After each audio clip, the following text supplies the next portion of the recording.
Edukasi, kembali lagi bersama aku, Maria Prilin di Fakta Edukasi. Teman-teman edukasi semua, seperti yang kalian ketahui nih, Indonesia akhir-akhir ini dihebohkan kembali nih sama gempa bumi yang terjadi.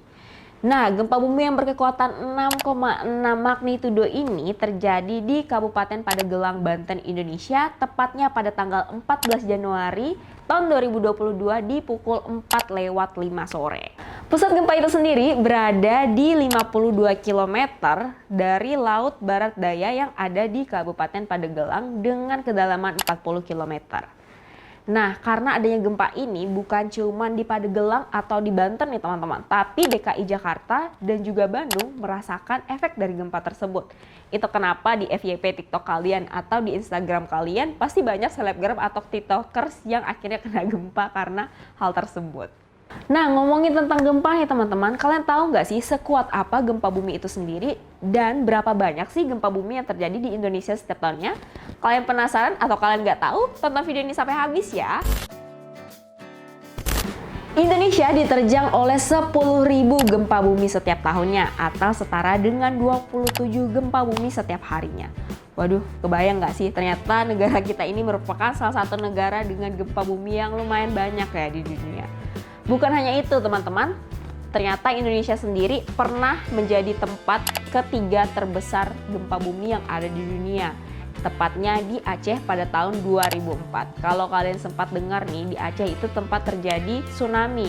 Nah, tsunami ini disebabkan oleh gempa bumi berkekuatan 9,1 magnitudo yang tsunami-nya itu setara dengan ketinggian 10 lantai gedung tinggi nih.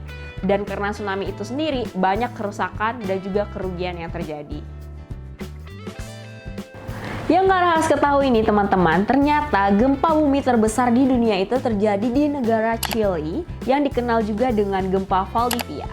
Gempa yang berkekuatan 9,5 magnitudo ini sempat menghasilkan tsunami yang amat besar, bahkan ini menyeberangi samudra nih. Dan juga menyebabkan kerusakan-kerusakan di negara tetangga seperti Jepang dan juga Filipina. Nah, padahal jarak antara gempa dan negara-negara tetangga ini berjarak lebih dari 17.000 km.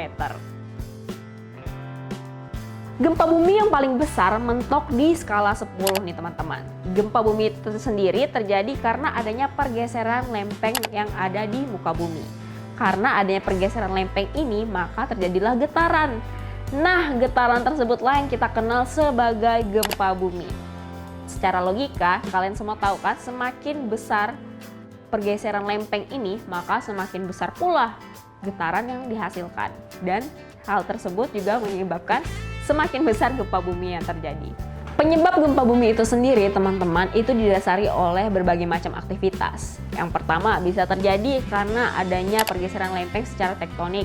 Yang kedua bisa juga terjadi karena adanya aktivitas gunung berapi. Dan yang ketiga juga bisa terjadi karena adanya aktivitas manusia seperti pertambangan dan juga pengeboman.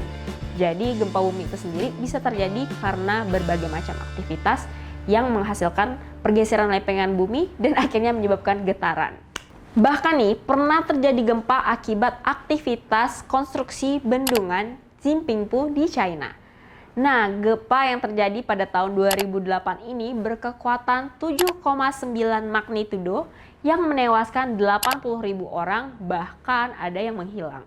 Nah, saat gempa itu datang teman-teman, biasanya ada tanda-tanda yang terjadi nih, seperti peningkatan air tanah yang terjadi, maupun adanya perilaku aneh dari hewan-hewan. Biasanya seperti yang kalian ketahui, tiba-tiba ada binatang buas yang datang di perkampungan, ataupun ada segerombolan burung-burung yang tiba-tiba mengudara nih. Nah, yang ketiga itu biasanya terjadi peningkatan gas radon yang ada di sekitar kita. Antisipasi gempa itu sendiri kalian bisa lakukan dengan berbagai macam hal. Tapi yang paling penting biasanya adalah memastikan bahwa bangunan yang ada atau yang kalian punya itu kokoh. Nah, biasanya memang udah ada nih konstruksi bangunan yang disiapkan oleh arsitek ataupun sipil yang disesuaikan sama tempat kalian. Biasanya emang udah bangunan itu emang udah anti gempa nih teman-teman.